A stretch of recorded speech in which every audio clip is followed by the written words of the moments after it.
ministro do Supremo, Alexandre de Moraes, rejeitou um novo pedido de revogação da prisão preventiva do ex-diretor-geral da Polícia Rodoviária Federal, Silvinei Vasquez.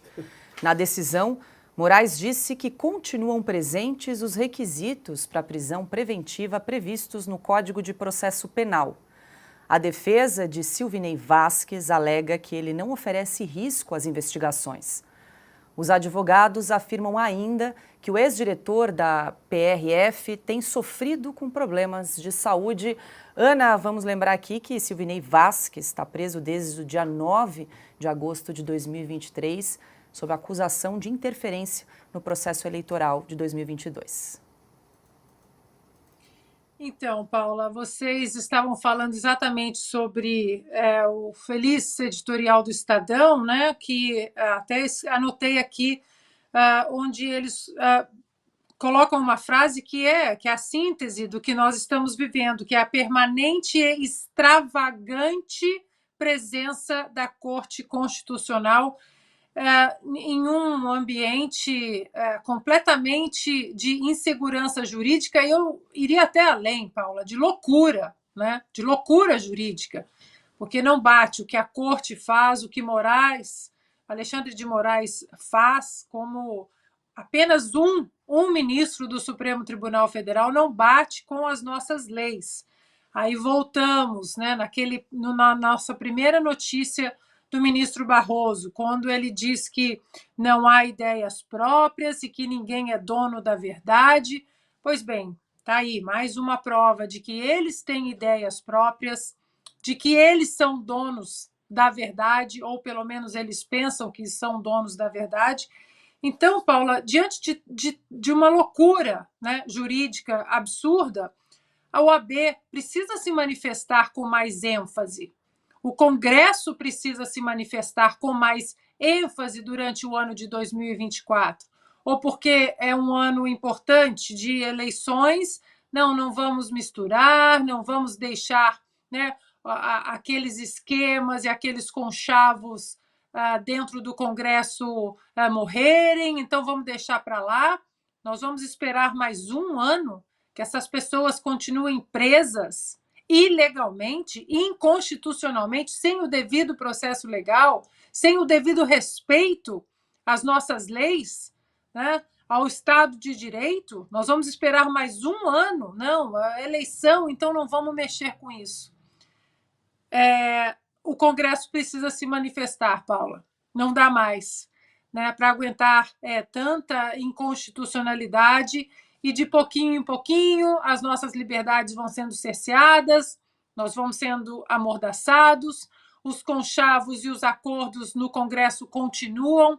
Mas e essas pessoas? O Silvinei Vasquez, todos os presos do 8 de janeiro, né, que estão presos ilegalmente, as pessoas que têm tornozeleira eletrônica, que não passaram por todo o processo para ter uma tornozeleira eletrônica no tornozelo, né? A vida dessas pessoas não vai voltar, o tempo não vai voltar. Essas pessoas, a vida está parada no tempo. O que eles passaram não volta, essas pessoas jamais serão as mesmas pessoas e elas agora, no presente, continuam paradas no tempo. E os advogados que não têm acesso aos autos? Então, Paula, é preciso que haja um despertar, né, como houve do Estadão, nesse brilhante editorial. A OAB precisa se manifestar de maneira mais enfática, com maior lucidez, assim como o Congresso brasileiro. Piotr, começamos 2024 com mais uma notícia. O ministro Alexandre de Moraes rejeita, né, um novo pedido aí para a revogação da prisão preventiva de Silvinei Vasquez, ele que foi diretor da Polícia Rodoviária Federal e segue preso desde agosto do ano passado. Na decisão, como você leu, Paula, Moraes diz que continuam presentes os requisitos para a prisão preventiva previstos no Código de Processo Penal. Depois de tanto tempo, não houve nenhuma mudança que justifique que o ministro explique ponto a ponto de o porquê que ele acha que a prisão preventiva ainda é necessária? Eu sei que o Poder Judiciário não é regido pelos princípios da administração pública, tampouco o Congresso, só o Executivo. Mas os valores de legalidade, impessoalidade, moralidade, publicidade e eficiência são valores universais de qualquer ato público. Daí, a questão é, veja só no texto que nesse despacho do ministro Alexandre, ele diz o seguinte, que a efetividade das inúmeras e necessárias oitivas de agentes da Polícia Rodoviária Federal sobre eventual determinação de Silvinei Vasquez, então diretor-geral da PRF, para a realização de policiamento direcionado, pode ser prejudicada pela manutenção de liberdade do investigado. Vamos às datas. Ele não está mais no cargo. Ele já não estava mais no cargo. Saiu do cargo no começo do ano. Silvinei está preso desde agosto de 2023. O processo é relativo à interferência no processo eleitoral de 2022.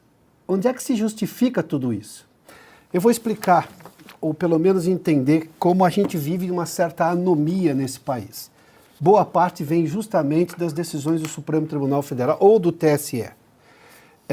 Mesmo no artigo do Estadão, na verdade é um editorial do Estadão, em que sim, começa a tomar o lado da legalidade da defesa, mas tem uma parte ali do próprio Estadão, em que pese o fato, e Silvio deixou isso muito claro, de começar a questionar esses inquéritos que não têm fim, o que por si só já é uma arbitrariedade, porque não existe inquérito sem fim.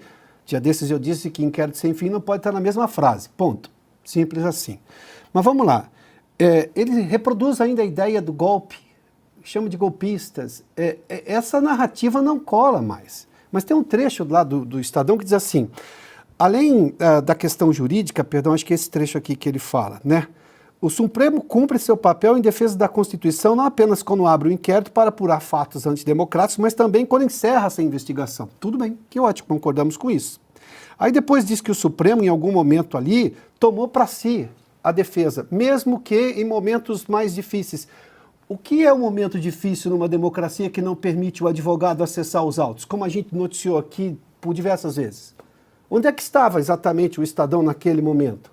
Onde é que justifica essa atuação exagerada do Supremo? Porque isso está vindo de vários anos. Que bom que se percebeu que os inquéritos precisam acabar, mas só agora? Bom, que bom, ainda assim, é um passo dado no sentido certo. Mas o problema é, olha, o que diz o Estadão, se houve nos últimos anos circunstâncias excepcionais que felizmente o STF soube detectar a tempo, é preciso reconhecer quando elas já não se fazem mais presentes. De fato, mas já não se fazem presentes há muito mais tempo que isso. Como também princípios de legalidade que foram simplesmente colocados do lado. Este caso do Silvinei, aqui é a lógica da proporcionalidade. É proporcional essa punição de prisão preventiva para um sujeito que já não está mais no cargo? Nós estamos em janeiro de 2024, de uma eleição que aconteceu em outubro de 2022. E nesse tempo todo, Silvinei já não está mais no cargo de diretor da Polícia Rodoviária Federal. Então, essas questões de proporcionalidade na aplicação da lei, no entendimento da lei do Supremo Tribunal Federal ou do Tribunal Superior Eleitoral, que ainda continua agindo mesmo sem eleição, né? Tudo passa pelo TSE, ou quase tudo passa pelo TSE, não é nada proporcional. Essa anomia, né, que podemos definir rapidamente aqui como falta de lei, para determinar como um país tem que acontecer, uma sociedade tem que ser regida, mas essa anomia vem dessas decisões completamente ao arrepio da lei e da Constituição que são tomadas, seja pelo TSE, seja pelo STF. E aí você tem essas pessoas presas, de novo, sem individualização da conduta, como é o caso dos presos do dia 8, sem individualização da pena, porque você não justifica porque todo mundo está ganhando 17 anos assim como do nada. Mas espera aí, todo mundo vai ganhar 17 anos de prisão? É proporcional também, levando-se em conta que a maior parte das pessoas ali não tem nenhum passado, nem por uma delegacia. Foram à delegacia, se elas tiverem mais de 50 anos, foram à delegacia para fazer RG, porque é assim que se fazia lá nos anos 80. Mas enfim, é isso. Augusto, quer complementar? Eu queria só também referir mais de uma vez aqui a esse voto proferido em 2018 pelo Alexandre de Moraes. Eu vou pegar alguns trechos só e prestem atenção, que eu estou replicando a todos os argumentos do Alexandre de Moraes com trechos do voto do Alexandre de Moraes. Olha o que ele dizia em 2018. O direito fundamental à liberdade de expressão não se direciona somente a proteger as opiniões supostamente verdadeiras, admiráveis ou convencionais, mas também aquelas que são duvidosas, exageradas, condenáveis, satíricas, humorísticas, bem como as não compartilhadas pelas maiorias.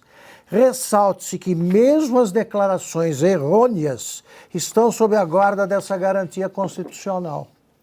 Aí, depois, a partir de 2019, 2020, ele acelerou, ele passou a punir todas as manifestações, todas as opiniões expressadas por gente que discordava da opinião oficial do Supremo. Ele diz assim: não cabe ao Estado, por qualquer de seus órgãos, definir previamente o que pode ou não pode ser dito por indivíduos e jornalistas. Não há liberdade de imprensa pela metade, ou sob as tenazes da censura prévia, pouco importando o poder estatal de onde provenha. Está dizendo que o Supremo também não pode fazer isso. Aqui está aqui. A liberdade de imprensa é plena em todo o tempo, lugar e circunstâncias. O direito à informação, conferido ao cidadão individualmente, implica o reconhecimento de correspondente liberdade aos agentes envolvidos na atividade de comunicação social de não se submeterem a qualquer censura. Pronto. Por onde é que anda esse Alexandre de Moraes, hein, Augusto? Perdido no tempo aí, né? Paulo, só me permita, Augusto, de forma mais prosaica, as incoerências técnicas o Augusto já deu aqui com a maestria que lhe é peculiar. Todas essas pessoas que estão no poder hoje, todas, sem exceção, se beneficiaram da liberdade de expressão ampla, geral e restrita que esse país deixou muito claro na redemocratização e na Constituição. Por que estão mudando de opinião agora? Isso é coisa de revolucionário que quer implantar ditadura. A história de uma ditadura normalmente é um revolucionário que defende a liberdade. Pode ver. Eu não estou dizendo que isso vai acontecer, eu só estou dizendo que isso a história nos conta. Essas idiosincrasias ou incoerências absurdas, porque todos foram beneficiados. Se não foram diretamente, foram pelo professor que os ensinou em algum momento, achando-se livre para poder dizer o que pensava. Agora todos eles mudaram. Vamos refazer o conceito de liberdade nesse país. A mando de quem? A serviço de quem? E por quê? Onde está escrito que o senhor tem esse direito? Não tem. A Constituição é clara. A Constituição é clara porque ela diz para todo mundo. Se a Constituição brasileira tem um defeito de ter, acho que 250 artigos, alguma coisa assim, pelo menos ela não deixa dúvida nessas questões. Não há como você... não, mas a Constituição deixou dúbia interpretação. Não tem dúbia interpretação em liberdade de expressão. Ela reafirma isso várias vezes. Posso abusar do direito de falar aqui? Aqui é sem filtro, Augusto. Sobre o que está falando aqui o nosso Piotr. Aspas para Alexandre de Moraes. Nos estados totalitários no século passado, comunismo, fascismo e nazismo, as liberdades de expressão, comunicação e imprensa foram suprimidas e substituídas pela estatização e monopólio da difusão de ideias, informações, notícias e educação política, seja pela existência do Serviço de Divulgação da Verdade do Partido Comunista, seja pela criação do Comitê Superior de Vigilância italiano, ou pelo Programa de Educação Popular e Propaganda dos Nazistas, criado por Goebbels, com a extinção da multiplicidade de ideias e opiniões e, consequentemente, da democracia. Aqui.